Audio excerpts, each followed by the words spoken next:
Welcome to Women Entrepreneurs Radio. I'm your host, Deborah Bailey. And when I started this show in 2008, I was on a mission to promote women-owned businesses and help women succeed by providing resources and valuable tips from other women and men, small business owners. In each interview, my guests speak openly about their triumphs, the scary times, and tough decisions they had to make along the way. Women Entrepreneurs Radio is about showing women how to harness their natural strengths to achieve success on their own terms.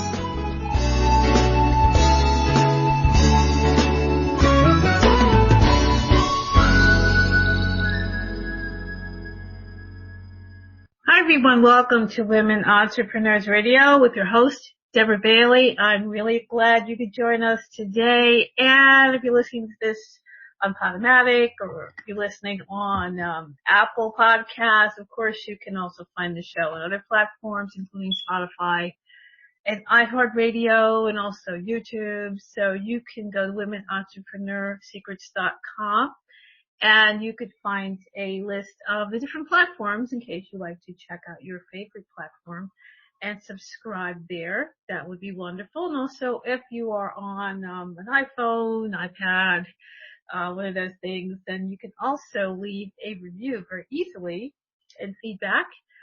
Just kind of scroll down and you could do that. That would be great because then that will always help the show to be found by more listeners. So really appreciate if you could just take a moment to do that. And you can also find more about me on my website, thebaileycoach.com, and you can find out about what I'm up to and books and different classes that I present and stuff like that. So I hope that you will take a moment to do that as well. So right now, I'm going to get started and introduce my guest. And RG is a New Orleans native living in New York City for less than 2 years. And RG is an actor and writer, and she's booked local commercials, the off-Broadway revival of Columbinus, The Hunted, NYCSS, a comedy action web series with a bit of a cult following, an LGBTQA short film funded by the New York Women in Film and Television Grant, and she's also a Lambda Literary Playwright Fellow and a Sundance Episodic Lab finalist. So welcome to the show, RG. Really glad to have you. Thank you, Deb. I'm so happy to be here. Yeah, as we were talking before, got started that we had been exchanging emails for quite a while, and you also have a feature on the blog, so I'm really glad to finally get a chance to connect with you, even in the midst of all the craziness going on. I know, it's really good to exchange stories, to share mine, to hear yours. I love how you're out there supporting women, and I feel so inspired to be amongst all the amazing, talented entrepreneurs who have graced your presence. So thank you for having me on your show. It's an honor. Thank you. Well, you're very welcome, and I definitely enjoy having the conversations and enjoy featuring everyone. We're going to talk about your journey and creativity and all the things that you're doing. So then I'm going to ask you the question I usually ask is, how did you get started on your particular journey? That is a loaded question. And so what I remember most as a kid was a radio advertisement that I heard when I was driving around the city with my mom, and it said, if you're interested in acting, come to this ballroom at something like the Hilton and meet with a major casting director who, is looking for new faces for shows out in LA. And I all but begged my mom and dad to take me. I'd heard the advertisement a few times, and, I just happened to be in the car with my mom, and it played, and I was like, yes, finally, like, this is what I've been talking about. This is it. And she listened, and she was like, okay, I'll take you. And we get there, and it's just loaded with parents and their kids. And one guy, sitting behind this huge desk, and he has this sort of, Bronson Pichon look. He's one of the actors from The Chilling Adventures of Sabrina. Great actor, great guy, different person though. But apparently he was a casting director. First time I'd ever heard of the word casting director. And, they divided us into groups, and we are told to, get in these lines, go to the table, and say how much we love acting, right? And this is the audition. And based on this one line, how much do you love acting on a scale of A to F? This is going to determine whether or not I'll take you out to LA. So I'm in line, I'm twiddling my thumbs, I go up to the table, I'm trying to be cutesy, and, he's not looking at me, he's scribbling, taking in his notes, and he's like, okay, so what's your name? I'm like, oh, my name is Rhonda Gibson, and I got the biggest smile on my face, and he's like, and how much do you love acting? And I go, I love acting so much, and I would give myself an A++. And he said A++. And I was like, yeah, A++. And he went, okay. I was like, okay, great. Yeah, thumbs up. And that was my intro to acting. And essentially that led me to my first acting school as a kid, and my first introduction to what it meant to work, as a child actor, which in New Orleans in the 80s wasn't as poppin' as you would think. It was basically the type of work they wanted me to do was like being in music videos for rappers. And that's when my dad was like, no, I don't think so. Like, you're not gonna be like a 10-year-old kid in a music video for rappers. I don't care who they are. So yeah, that was me. Oh yeah, I guess compared to what, how some music videos. I know, right? Take your booty, babies. Like, no, my parents were like, we love God, y'all. We love God. And we go to church every Sunday. My baby girl, don't do it to her. She's not ready. So I was like, okay. But yeah.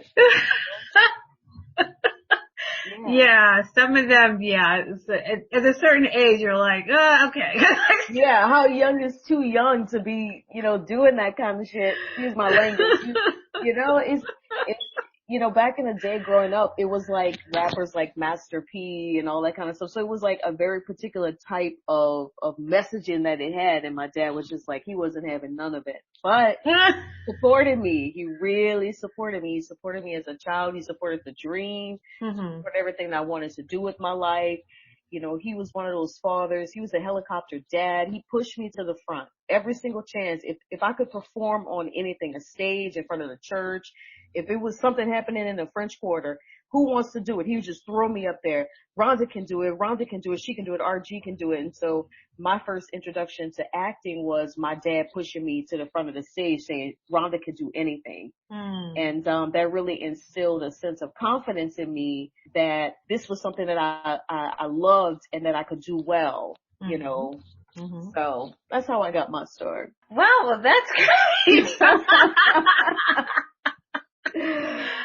That's great. Well, I guess, in that business particularly, doesn't sound like you could afford to be shy and retiring. No. I think, there's a certain level of confidence you have to have. I mean, you could be shy in your personal life, but when it comes to actually being out there, you have to be able to turn it on. And, it was daunting as a kid. But, it is about being able to be dynamic and just do what do what it is that you do best, which is shine and glow. And, someone gives you, 2-3 freaking lines, you could just go with it and run. And so, yeah, it's great. It's great. Do you feel that your growing up or your family life or anything helped to prepare you? Do you feel that those experiences help propel you in any way, or? Ooh, yes. And I don't think anything could prepare you for entertainment. It's like a beast. But yeah, I think you're I think yes, it did, right? So Mhm. my dad, he hustled a lot in his life. He grew up, one of 9 kids. Both my mom and my dad had very large families, Mhm. and they grew up not having much. And so for them, life was about the hustle. It was all about keeping your job. It was all about taking care of your family. My dad would always say, I'm never broke. That was his thing. I'm never broke. I always have a job. I'm always, into the next thing that's going to get me to the next thing. And so what I learned from my father, and in some ways my mother, was just how to hustle, Mhm. was how to take seemingly chaos and piece that chaos together to create something for myself. I watched my parents go through a lot of ups and downs. I watched my parents fail a lot, but then I also watched my dad succeed in some ways. And so what it taught me was that failure necessarily isn't a bad thing. It's about getting yourself up, picking yourself up, and getting to your next something. And so I moved out to LA. The first time I moved out to LA, it was the day after I graduated Oral Roberts University. I was on a plane to Los Angeles, Mhm. and I did a room share with a girl. She was a Christian. I was a Christian. We were sharing a bed. It was like this weird sort of situation where we were just like, okay, yeah, girl, we both actors. We're in Los Angeles and we need to save money. Let's, be in this room Mhm. with this random woman sharing a bed. Okay, let's do it. Mhm. But my parents gave me $3,000. It was all they had was $3,000. And, Mhm. they were like, this is what's going to jumpstart your career. And for me, the biggest lesson that I learned first time out the gate was you need to learn how to manage money, because I burned through that $3,000 very quickly and realized about a month or two in that I couldn't support myself on 3 grand out in LA. And I essentially I failed, big time. I didn't know what I needed. I didn't know what was valuable. I didn't know where to go. And I burned through all my money and ended up at a desk job. I ended up in a production company because I said, oh Lord, what am I going to do with myself? And at the time I said, I don't want to waitress. So I was Mhm. like, okay, I'll just go out and just, I'll learn, the technical side of it, and at least I'll be close. Mhm. At least I'll be close. So that was this whole thing for me was I learned how to hustle for my parents, how to, not necessarily see failure as a bad thing, but it was like for me, because I never was a professional actor before. Once I had my first taste of now I'm out of money, I felt stuck. And it Mhm. took me a while to unstick myself from, if you really want to make this work for you, you're going to have to make some sacrifices, which means you're going to have to give up a sense of security. And that was the missing part for me that I didn't figure out for a very long time. Then that means that you realize that doing this work would require taking a lot of risks. Is that Yeah. what, when you say security, is that what you're picturing? Yeah. Mhm. It's the risk of what this could mean for me financially. So Mhm. having a plan, which means knowing what my expenses are, which means growing up and saying, okay, if I want to take an acting class and work my craft and, Mhm. be around other professionals who are growing and doing things that are contributing to the space, that's going to require something of me. Mhm. Long gone are the days where you just get pulled off the street and someone says, I think you're the next big thing. It's like, no, are you in the classes that are challenging you as an artist? Mhm. Are you going to the right headshot photographer, not the right headshot photographers, but do you understand your brand enough to say, this is who I am and this is a picture that represents this, and this is what's going to get me into the room. Mhm. It's not just my friends in the backyard snapping a photo of me. I think that happens when you're a kid, but when you're an Mhm. adult, people expect more, and also risk spending the money, right? So Mhm. I grew up, my parents didn't have a lot. We were lower middle class. My dad, he always had a job. My mom didn't work. but we didn't have much. I had holes in my shoes. I was that kid, I was a Payless kid, that was me. And, so money was a hot button issue, and the thought of, spending $200 to $300 on headshots was just out of my world. It was out of my comfort zone. And so I was always looking for a deal, but those deals never got me anywhere. It was like, no, if I want to present myself as a real artist who values her craft and what I'm trying to do with myself, I've got to go to the professional, not the guy that's $600 just because he's 600, but if he's $200 and he knows how to speak actor language and can say, look, you need to do a little bit more of this or a little bit less of that. Like, let's work this out. That's the guy you want to be around. That's the person you want taking your photos, not just the friend with the camera, that kind of thing. Yeah, I think that makes so much sense because people try to take a lot of shortcuts and, sometimes sure you can. But in other ways, you can't because, like you're saying, you have to present yourself in a certain way and you work with those people who are in that world at that level because that's how you want to present so that you can be taken seriously as someone who, oh, great, okay, now, I'm seeing this person showing up in this way and they've got their headshots and they've got what they need. They're not just throwing some stuff together and throwing it out there. And showing up with the mindset that I'm here to work versus just be cute, right? And I realized I made that shift when I took my first serious acting class, and I'd taken acting classes before, and it felt like something was always missing. And it was my mindset. It was the mindset that I'm here to work, not just to gawk at this thing called acting. I'm here to invest myself mentally, emotionally, physically, whatever that means. And when I took my first serious acting class am I allowed to say the name of it? At Howard Fine Studios out in Los Angeles, I knew I had reached a different level because there were working actors in my class.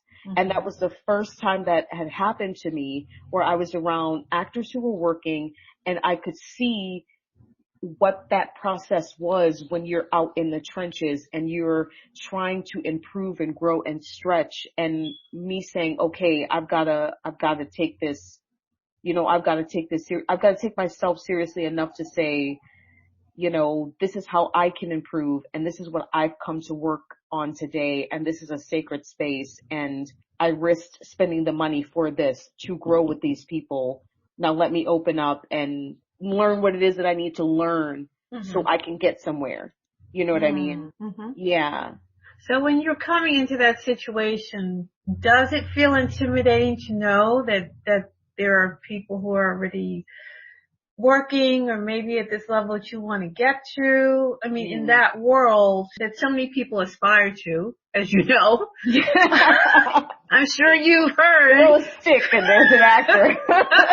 Or a rock or a penny or something. Yeah, they aspire to and they think it's easy or just the red carpet. They don't know everything that goes on. So I guess, okay, let me just put it this way. You're saying the mindset and getting that together. Okay, when you're going to this class and I'm going to put myself into this world, how much of a mindset shift do you feel that was for you to say, yes, this is my profession. Here I am. I'm focused on this and learning my craft. It was realizing it was coming to terms that I needed to put my ego aside and to invest in me. It was basically taking away everything that I had that kept me safe and say, I'm ready just to be all in, to not feel as though, I'm trying to formulate the words, essentially just putting my ego aside and saying there is no difference between the actors in these classes and myself. And that I have something to give that's unique to the space. And it was honoring myself enough to actually be in the class, to not be gawking at the fact that such and such had booked a Netflix show that had a 3-character arc or a 4-character arc, to not seeing myself as I need to compare myself to these people versus saying, no, I'm here as a unique artist and this is what I have to work on. And this is what I've been doing with my time, and to not see it as a competition, but as this is a safe space for me to fail and fuck up, excuse my language, and to get back up and say, now tomorrow I'm going to come back, or 2 days I'm going to come back, and I'm going to show you I'm going to show myself what I've been working on. And so it's about not just being in the class, but also doing things outside of class and keeping myself open and available to whatever is occurring that's underneath the surface with that. I'm trying to formulate the words, but it's essentially just taking myself seriously enough and showing up for myself, not for other people or to impress other people or to prove that I'm an actor. It's about saying I'm here for me because I'm of the mindset that I'm not waiting around for someone to choose me. I choose myself. That when I walk into a casting director's office, it's not about saying, God, please choose me. See me. I mean, they see hundreds of people every day. So I've got to walk in and say, this is what it is. You know, this is my expression of it. And that starts when I'm in a class. It starts by showing up for myself in that class and doing the work and saying, okay, like I'm uncomfortable in this situation, you know, taking a risk and, you know, showing what this is, but I'm going to show you all the dirty details of I'm playing your sister and, you know, our dad just died and now I come back to the house and, you know, it's a fucking pigsty and I've got to take over and get you off the floor and make dinner and, you know, I also have a fiance that I've got to get back to, and it's about saying, how far can I go with this? And am I allowing myself to be vulnerable among my colleagues so I can keep moving forward, you know, if that makes sense. Yes, it does. It sounds as though that being vulnerable is extremely important in that kind of profession. Would you say that it is? Oh, hands down. It's you are open and available and emotionally you are wearing your heart on your sleeve, but you're also guarded and protected because you can't let everything in, but at the same time you have to. And that's been a challenge for me, is when you go and you work with someone, it opens you up to so many things, but it's like you have to be able to contain it and know when to use it and when to just store it up and when to give and when to hold back. And that's a major lesson that I'm learning right now is, you know, seeing something, you know, identifying it, but then also being able to say, these are the ways in which I use it. And usually it's within the context of my work. You know, it's drawing from the well and being able to pour it into my work so that way the work comes alive for me. And it's not just, you know, I'm going outside sobbing my eyes out or, you know, causing a scene. It's like, no, if I'm going to cause a scene, it's going to be in the scene when it's, you know, when it's meant to be there. Yeah, that makes a lot of sense that would be the case, because I would think that if you are into this thing that you're doing, this scene, this character, but then there's a point where you have to kind of turn that off, I guess is a good way to say it, so that you can kind of be in your life.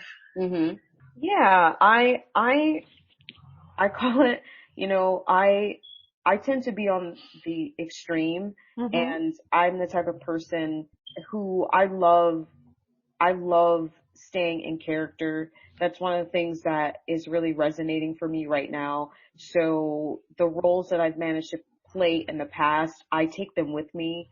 I love experiencing life from their perspective. And that is a leap for me, to say, you know, if I'm going to be a mystical being, I'm going to go out into the world and see where there is mysticism, you know. So to prepare for The Hunted, I didn't just go to, you know, to set and show up and just do things. I went to, a full moon ceremony. I experimented with various teas and how to brew potions. Mm-hmm. I, would play music and crawl around on my floor. I cast spells. I did incantations. I lit candles. Like, my whole world became about Lou, who is a gender non-binary mystic who walks around with a sword and, engages with vampires and humans, Mm-hmm. and is supposedly, they are on the neutral side. They could be good or bad. You never know. It just depends on how Lou feels. Mm-hmm. And I would just show up at times and just be Lou out in the real world. But that's how I interpret, and how I connect with my need to be a part of the world. It's just, I have to take Lou with me until Lou is finished.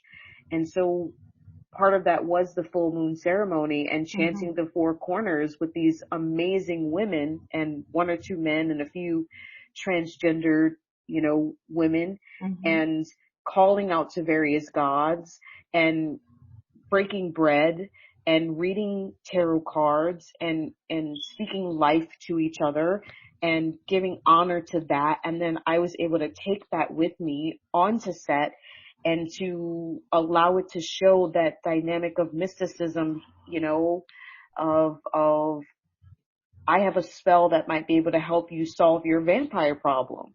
I Mm-hmm. really do have a spell, Mm-hmm. Mm-hmm. and it's going to cost you something, so Mm-hmm. that was me. Mm-hmm. So it sounds like you are able to take parts of these characters and situations hmm into yourself, and possibly they also are teaching you something about your life. I believe so. Mhm. I believe women have a strength about them that Mhm. is undeniably spiritual. Mhm. We have this ground shaking intuition about us that allows us to experience these dynamic cycles in our life where we can create things, discover things, become things, exceptional, wonderful things, Mhm. depending on where we are at that particular time and what our goals and ambitions are. Mhm. And it's beautiful. And I Mhm. believe that's unique to womanhood. Mhm. And I originally started off by reading this great book, Women Who Run in the Wild with Wolves, and that really put into context this whole idea of the feminine spiritual woman who is also creating things in her life, including business, including art, including Mhm. family, including friends, and how we can transform and discover and evolve and become in these various stages of our life. And it's okay because it's unique to us as women and it's unique Mhm. to us as creators. And, part of that is being an entrepreneur and what we can create as businesswomen. Mhm. Mhm. The Mhm. ideas have Mhm. to come from someplace, and Right. we create them. That's a great point. And before you got started actually in this acting journey, which I suppose it sounds like it started very, very early in your life, but going into it now with the commitment and the focus and the mindset, all of that, what are some things that you didn't know before you crossed over into this other world, let's say? Oh God.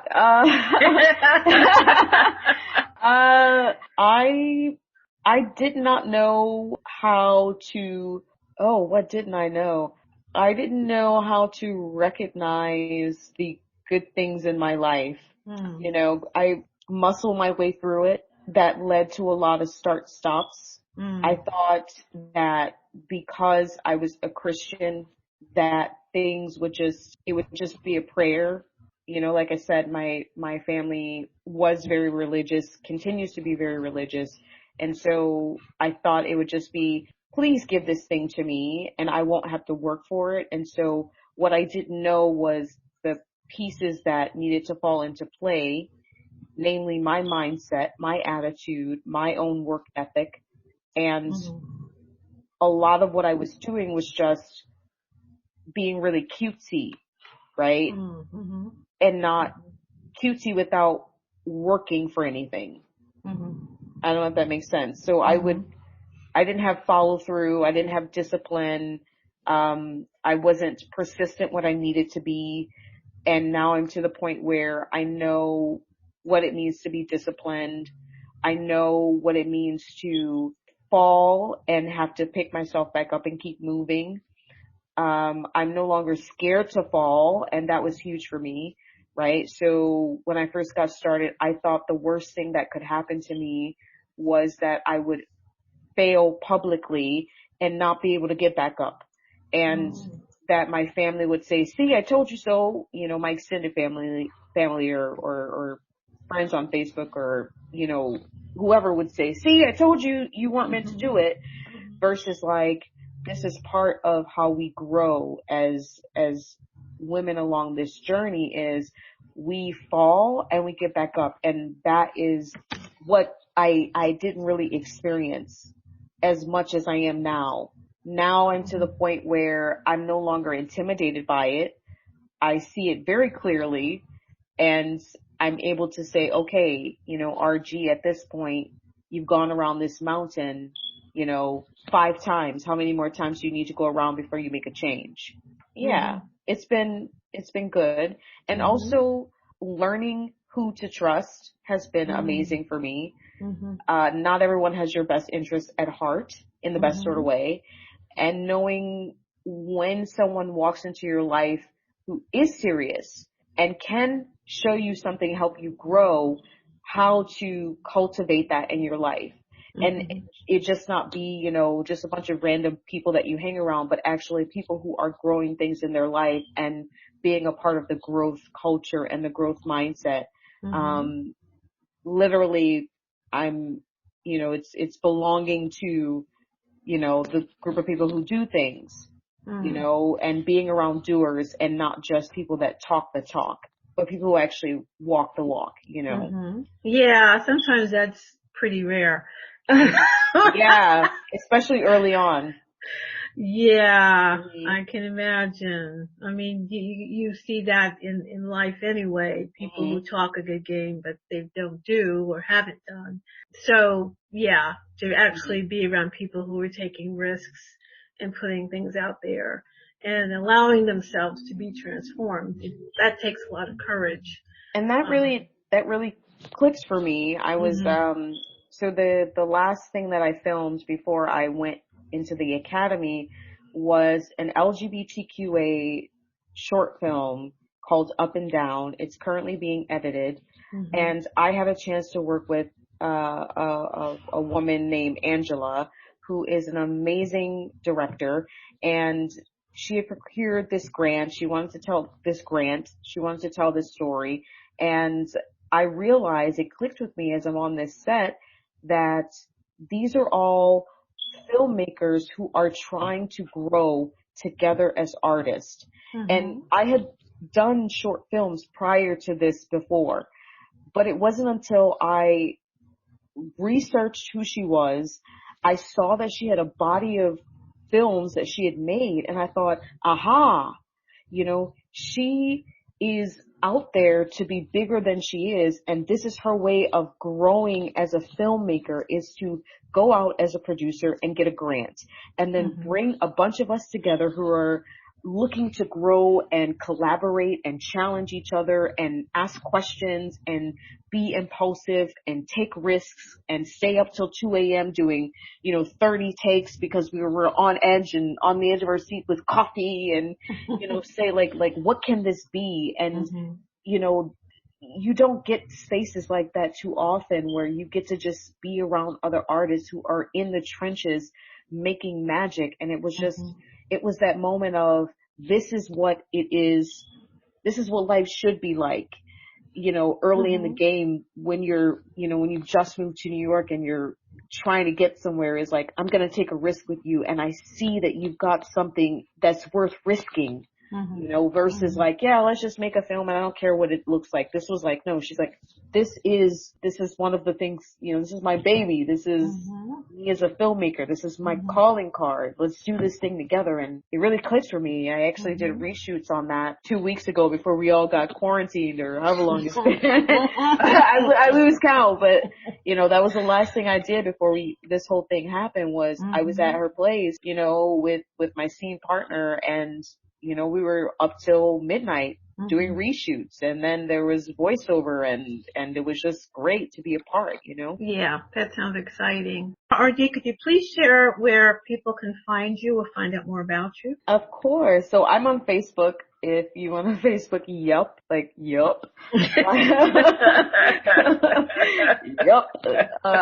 Yup, RG.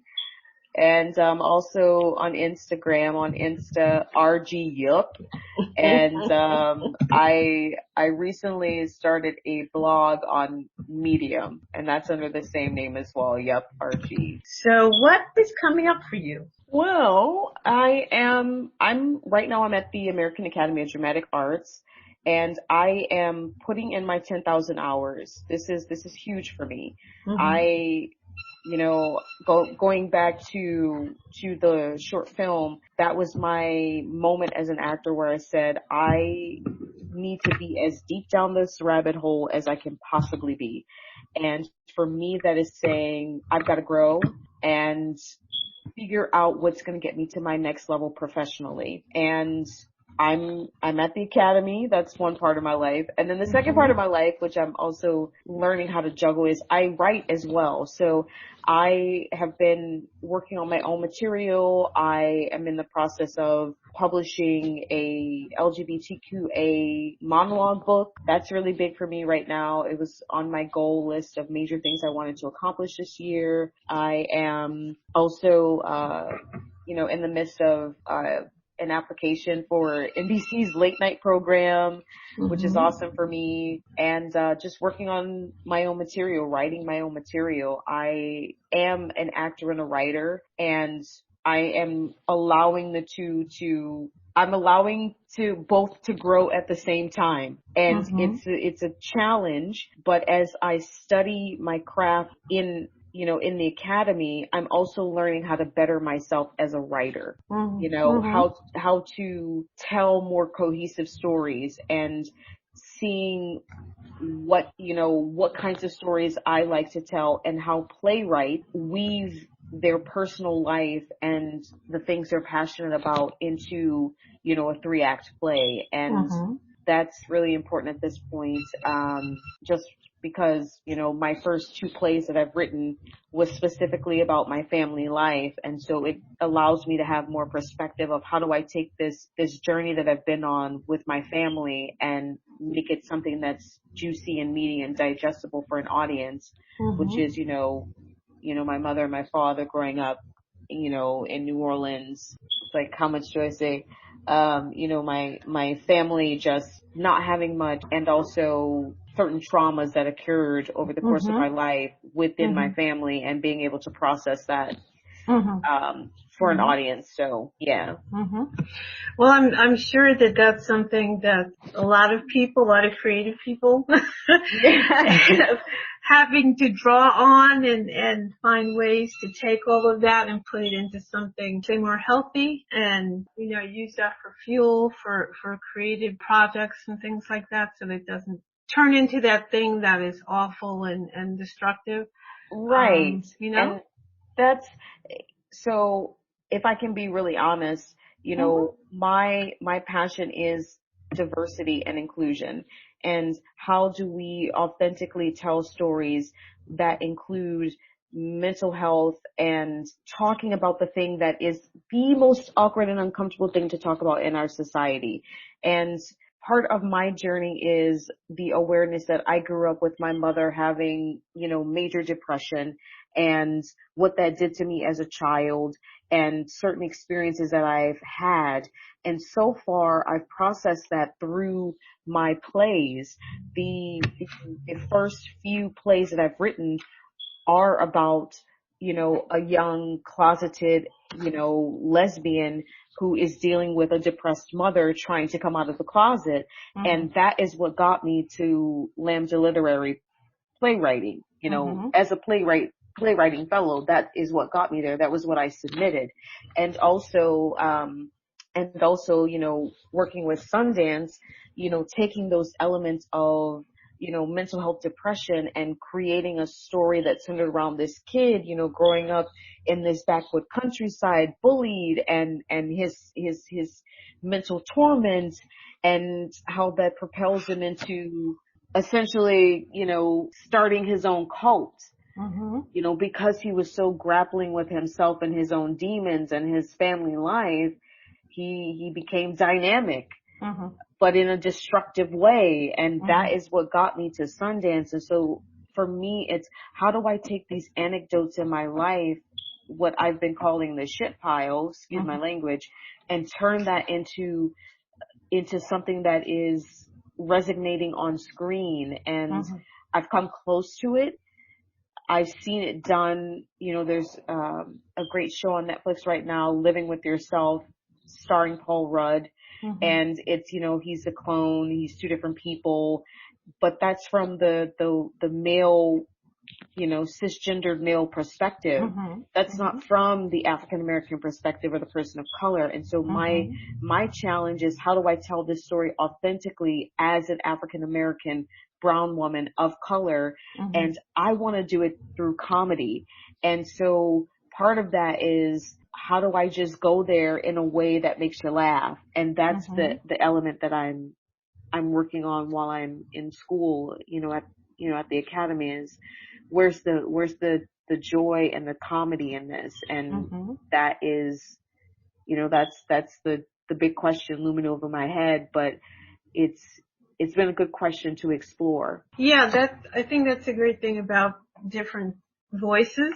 Mm-hmm. Having something to say in the arts particularly, because you're going to bring something completely different perspective that you've had just in life and culturally and everything else. And that's really going to present itself so much differently in what you create, and people, I think, really kind of crave that, particularly at this point, because it's just been highlighted how much we haven't had that. We really want these different perspectives and not the same things over and over and over again that always seem to, come from one person's point of view. Mm-hmm. So the more that people can do now, I think it's better for everybody. It just raises everything up higher than just the same. And I think that's that is what makes us individuals with a unique journey on this earth, is that we identify and we can pinpoint what is unique to our perspective and our viewpoint of the world. And it's one of my things is not trading your revelations for a lie, right? So once you identify your story, you don't change that for someone else's. You don't try to twist yourself into this idea. You perfect who it is you are, and you understand it, not to dwell in the past and the pain, but to let something grow, use it as fertile soil to enhance your life, no matter what it is you're doing. If it's starting a business, then it's starting a business. If it's going out and teaching kids, then it's going out and teaching kids. For me, it happens to be art. It happens to be the work that I do. Like, that's my chosen expression of it. But it's just, I don't stay there in that mud and in that wrestle and allow it to eat away at me in my mind. I say, okay, this happened.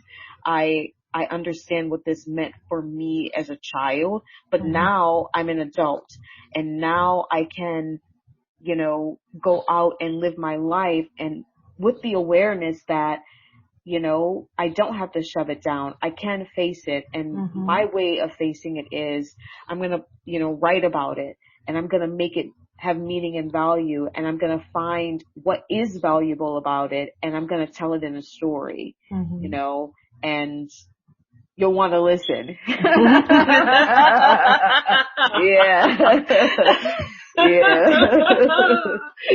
And that's the great part about art, I think, and all those things, because we as human beings can identify with those different things that happen to people and experience, even if they're coming from a different point of view, so that's the great part about it. So RD, can you share if you have any final thoughts, because this is a wonderful conversation. I hope that you will, return and give us updates and some other conversation about what you're doing. But for right now, what are your any final thoughts to share on what we've talked about? Well, thank you for having me. I really do appreciate you just the work that you're doing and how you are encouraging other women. I was very honored, and I'm excited to be here. This is an opportunity of a lifetime for me, and it is making me feel very much like there's so much to learn from so many women who have gone before me, and I'm excited to see and hear more women's stories come from the things that you're creating and how we all are a part of the zeitgeist of living and what that means for us as travelers on this journey, and how our paths can cross. Those would be my final words. Like, yeah, I'm excited to be here. That is great. I'm happy to have you here. But really enjoy talking to people, particularly creative people. I don't really get enough creative people on the show. Whether it's because it's like being an introvert, or they're just too busy to stop it from the 1,001 things they're probably doing, and I don't know what it is, or a lot of times we don't always promote ourselves the way we should. I can say that as a writer, certainly you want to get the work out, but then the promotion goes out the window. Right. So I'm really happy when I get to have these conversations. So I want to thank you so much for taking the time to share your thoughts and share your journey. And as I said, I really hope that you will return and share more, because it's definitely more to share in this type of conversation. So I would love that, Deb. You are amazing. You're fantastic. Well, thank you. You too. Thank you very much. I really appreciate that. Okay, everybody. So I'm sure you enjoyed this conversation, and we're going to have the links and the show notes, so you could follow RD and check out what she's doing. And certainly, if you're someone who's working on something, I hope that you aren't holding back and that you're really focusing on that at this point. So once again, some Women Entrepreneurs Radio with your host, Deborah Bailey. Thank you so much for joining us, and we'll see you again next time. Bye-bye.